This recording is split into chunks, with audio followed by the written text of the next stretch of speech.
Então vamos lá, pessoal, falar um pouquinho aqui para vocês sobre o sensor MAP do Monza 2.0 de 1994. Você está com seu carro falhando? Você está com seu carro dando umas engasgadas quando você vai acelerar? Talvez até se desligando quando você passa num buraco ou algo do tipo? Atualmente é essa situação que está acontecendo no Monza, que pertence ao meu pai. É um Monza 1994, tem alguns vídeos dele aí já no canal. E eu preparei aqui para vocês, né, de forma aqui ilustrada, algumas coisas justamente sobre esse sensor, né? Ele fica na admissão, certo? A gente tem lá o motor, né, tem o coletor de admissão, a gente tem o filtro de ar, e aí logo por trás do filtro de ar, se você desmontar aquela parte ali do filtro de ar, você vai encontrar ele preso, e ele tem uma mangueira. Inclusive essa mangueira ela precisa estar ligada aqui no coletor, justamente ali no TBI, onde tem a injeção da gasolina, para que ele funcione bem. O sensor MAP, entre outras coisas, ele vai ter 3 fios. Esses 3 fios, um deles é responsável por manter os 5 volts constante, que vem da ECU, vem mantida por ela. O outro é responsável por um negativo direto, que vem da ECU, mas que é mantido pela bateria, pelo negativo da bateria. E o terceiro, que é ligado no pino C11, ele é o sinal que vai retornar do MAP para a central, para a ECU, né, que está aqui. Eu até fiz a referência aqui, ó. Essa linha preta representa os 3 fios: o negativo, o positivo de 5 volts e o sinal que retorna lá do TBI, do sensor, como sinal que vai oscilar de acordo com a pressão interna. O que acontece? Como vocês já devem saber, ou se você pesquisar na internet, você vai ver que para uma quantidade de ar que entra no motor, que o motor ele aspira, o motor aspirado, é necessário que haja uma quantidade precisa de combustível. Porque se não houver essa quantidade precisa, ou você vai ter uma mistura rica demais ou pobre demais. E nos dois extremos, o motor, primeiro, não vai funcionar legal, e segundo, no longo prazo, gera uma série de consequências. O motor com uma mistura muito pobre, dependendo ali da condição de trabalho, ele vai trabalhar muito quente. E um motor com uma mistura muito rica, dependendo novamente da condição de trabalho dele, ele vai acabar lavando a lateral do cilindro, que é justamente onde tem uma camada de óleo que protege o cilindro de não ter um contato direto com o pistão.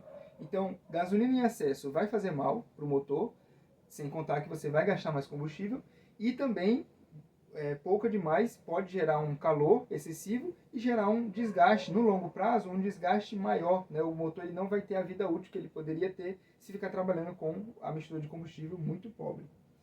Para que isso não aconteça, um dos sensores fundamentais para que a central ela saiba a quantidade correta, o tempo, né, que ela vai manter o bico aberto para a quantidade de ar que vai entrar e assim conseguir fazer aquela mistura ideal, um dos sensores é o sensor MAP e ele é fundamental.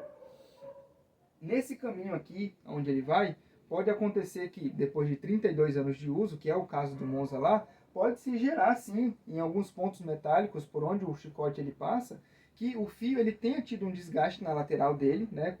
Alguns de vocês já devem ter visto na internet ou pessoalmente no carro, quando um fio ele fica vibrando próximo de alguma coisa metálica, ou até plástico mesmo, chega uma hora que ele vai desgastar e ele pode entrar em contato ou com a própria chapa do carro, com outros fios e gerar um curto. Nesse caso, no sensor MAP, ele pode até mesmo fazer com que a central lá, o controlador que emite aqueles 5 volts para cá, ele fique trabalhando sobre sobrecarga e depois ele desarme por proteção. E aí o sensor ele vai ficar doido, ele não vai informar direito, hora ele vai informar um sinal muito baixo, muito alto, e esse ela não vai conseguir calcular a quantidade correta de combustível, e em alguns momentos ela pode até deixar de injetar o combustível. Sobre essa questão da pressão, eu coloquei uma tabelazinha aqui que está resumida, certo? Essa tabela aqui, ela vai mostrar aqui o seguinte: quando nós temos 0 kPa, que pode ser convertido também, essa medida de pressão, a unidade, né, de pressão, ela pode ser convertida em bar, que é geralmente o que a gente usa mais aqui no Brasil, né, para poder se referir, tem 32 bar, né, então a gente pode se referir também dessa forma. Quando você tem uma pressão zero, ou bem próxima de zero, né, que seria o que? Quase um vácuo, não é um vácuo parcial, a gente chama, você vai ter próximo de 5 volts. Nunca vai ser os 5 volts totais. E quando você tem uma pressão maior, próxima de 100 kPa, Para a central, ela vai identificar como 0,3. Nunca vai chegar a 0 volts. Então, é uma tabela que vai variar dessa forma. Quanto mais pressão tiver dentro do coletor, ou seja, quanto mais eu abrir a borboleta e mais ar entrou, eu vou ter menos vácuo, eu vou ter mais pressão do ar. Ele vai identificar justamente como uma tensão mais alta. E quanto menor for a pressão, melhor dizendo, né, quanto menor for a pressão, ou seja, quando a borboleta estiver fechada, o motor trabalhando em marcha lenta, ou então o carro está acelerando e eu larguei o pé do acelerador, ou seja, o motor ele vai dar aquele freio motor, o motor ele vai estar trabalhando muito mais com a borboleta fechada. A pressão ela vai para quase zero, praticamente. Vai ficar quase um vácuo dentro do coletor ali, e aí a tensão ela sobe. Com isso, a central ela pode trabalhar várias estratégias, que foi até que eu coloquei aqui. Ó. Além da pinagem e da função do sensor MAP, eu ia falar um pouquinho das estratégias. Uma das estratégias do sensor MAP é justamente essa. Você está acelerando ali e você larga o pé do acelerador, o carro está em marcha. A central ela vai identificar isso através do sensor de velocidade, caso ele esteja funcionando corretamente lá na caixa de marcha. Ela vai identificar que o carro tem velocidade, o motor tem rotação, mas você está com o pé fora do acelerador, ou seja, o TPS, ele está fechado, ela identifica isso também. E identifica um vácuo muito grande no coletor, ela vai cortar completamente o combustível. Não faz sentido você colocar combustível se as rodas elas estão mantendo o movimento. E isso, inclusive, economiza mais combustível do que você deixar o carro na banguela fora de marcha. Porque a central ela realmente corta o combustível. Naquele momento ali, o motor ele está completamente sendo movido só pela inércia das rodas. Aí você me pergunta, mas por que quando eu piso na embreagem, então o motor não morre? Muito fácil. A central ela também está identificando a rotação do motor através do sensor lá. É o sensor da bobina indutiva dentro do distribuidor. Essa bobina, é a bobina impulsora, melhor dizendo, né? Essa bobina, ela vai indicar através do módulo REI, que é um módulo até que eu tenho aqui ele também, ó. Esse módulo aqui, ele vai identificar através do módulo REI que o motor tem rotação. Qualquer rotação que for acima de 1000 RPM, 950 RPM, ele não vai colocar combustível. A partir do momento que a rotação começa a cair, ou seja, eu tirei de marcha, a partir do momento que a central identifica essa mudança nos parâmetros, ela já vai se preparar para que quando o motor ele chegue ali próximo de 900 RPM, ele já vai colocar combustível de novo e não vai deixar o motor morrer. Então é fundamental que o sensor MAP ele esteja funcionando corretamente. Teste 1, que vai ser feito lá. O que eu vou fazer? Eu vou tirar o sensor MAP fora do lugar, certo? Lá, eu vou desencaixar ele, mas sem desconectar as mangueiras. Eu vou colocar o multímetro entre o pino de sinal dele, certo? E o negativo. E aí eu vou fazer umas pequenas alterações. Como é que são essas alterações? Eu vou mexer no cabo, no chicote dele, e vou observar se não vai ter alterações na medida lá, no que está sendo registrado no multímetro. Depois, da mesma forma, eu vou tirar o pino que tiver aqui no pino A11, lá no MAP, e vou colocar no mais, no positivo, e vou mexer novamente no cabo. Então são esses dois testes que eu vou fazer aí. E daria para fazer mais testes também, ligando direto lá na ECU, né, na fiação que chega lá e tudo mais, para a gente ver se no meio do caminho não existe esse problema. E depois podem ser feitos outros testes direto no sensor MAP também. Você pode pegar uma seringa, ligar lá na conexão que vai aqui e mexer levemente a seringa e ver se vai ter a alteração correta na variação de tensão que vai estar aparecendo no multímetro. Dessa forma você consegue fazer esses testes, certo? E aí você consegue identificar se existe um problema na fiação, um curto com a massa, com a própria chapa ali do carro, ou se o problema é no próprio MAP, certo? Fazendo esses testes você consegue entender. Ah, um detalhe, como foi que a gente chegou a essa descoberta de que provavelmente o problema do carro está se desligando e às vezes falhando na gasolina, porque ele também tem kit gás?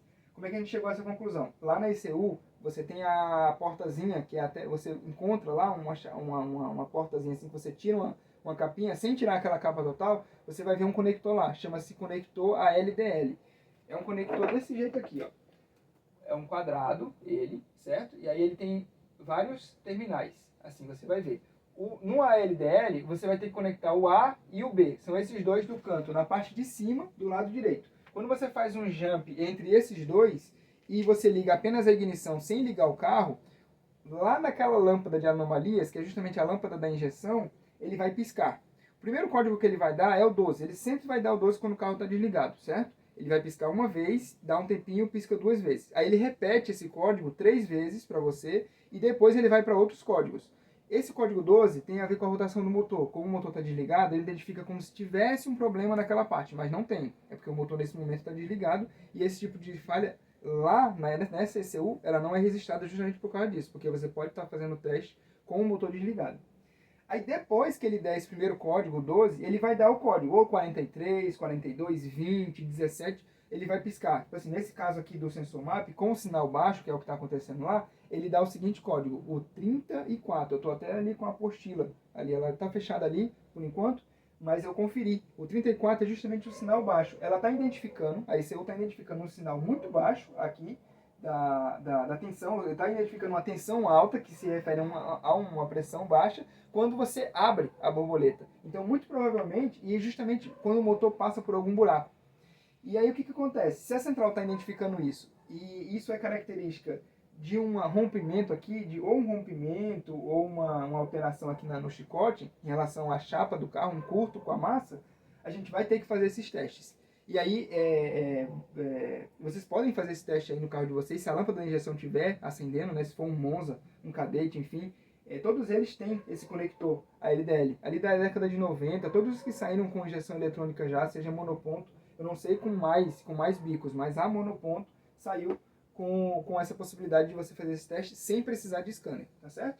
Então fica aí, para vocês, se tiver alguma dúvida, alguma coisa que eu esqueci de falar, pode colocar nos comentários, eu quero escutar a opinião de vocês, entendeu? A gente está aqui para poder se ajudar, eu particularmente gosto muito do projeto do Monza e tudo mais, porque foi o carro onde eu aprendi tudo que eu sei hoje sobre injeção eletrônica e consigo trabalhar até com outros carros também que possuem outras injeções até mais modernas. Mas quando você para realmente para poder entender toda a complexidade do sistema, você vê que um carro, mesmo antigo, mas que tinha injeção eletrônica, ele tem a sua complexidade, porque essa complexidade é necessária para que o combustível seja injetado da forma correta, para que quando você pise no acelerador você tenha a resposta rápida. Tem ali estratégias de enriquecimento de combustível rápido também. Essa central, a Multec 700 de Monza, saiu com essa estratégia de enriquecimento rápido de combustível. E é isso. Se ficou alguma dúvida, pode falar aí nos comentários e eu vou ter o maior prazer de responder aí para vocês. Valeu!